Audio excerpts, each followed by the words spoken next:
Hi friends, నేను మీ lucky world. ఈరోజు అయితే మన ఛానల్లో కాకరకాయని పప్పుల పొడితో ఎలా చేస్తారో మీకైతే చూపించేస్తానండి. ముందుగా మనమైతే కాకరకాయని శుభ్రంగా కోసుకొని మనకి నచ్చిన షేప్లో ఆయిల్ అయితే పెట్టుకోవాలన్నమాట. ఆయిల్ పెట్టుకున్న తర్వాత ఆయిల్ హీట్ ఎక్కిన తర్వాత ఈ కాకరకాయలు అయితే అందులో వేయాలి.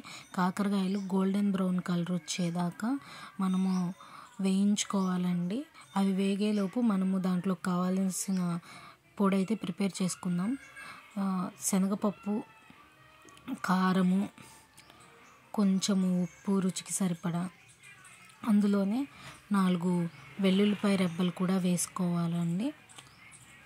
అంటే వెల్లుల్లిపాయ రెబ్బలు ఈ పౌడర్లో అయినా వేసుకోవచ్చు, లేకపోతే మనం విడిగా తాలింపు పెట్టేటప్పుడైనా వేసుకోవచ్చు అండి, ఏం కాదు.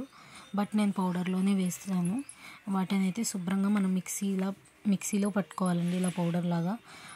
ఈలోపు మిగిలినవన్నీ వేగిన తర్వాత తిరగమాత గింజలు, కరివేపాకు, వేరుశనగ గుళ్ళు అయితే వేసుకొని వేపుకోవాలండి.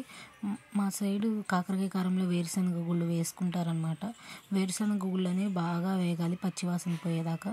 ఇంకా అందులోనే మనం ముందుగా వేయించి పెట్టుకున్న కాకరకాయలు అయితే వేయాలి. ఇంకా అందులోనే మనము ముందుగా పెట్టుకున్న పప్పుల పొడి అయితే ఉంది కదండి, అదైతే వేసేసుకోవాలన్నమాట. మొత్తము వేసేసుకొని లో మంట మీద ఒక 2 minutes ఉంచితే చాలండి. ఎక్కువ ఉంచితే మళ్ళీ ఈ పౌడర్ అనేది మాడిపోతుంది అనమాట. అప్పుడు టేస్ట్ అనేది మారిపోతుంది. అలా మాడనీయకుండా 2 minutesలో కట్టేయాలి. నా వీడియో నచ్చితే లైక్, షేర్, సబ్స్క్రైబ్.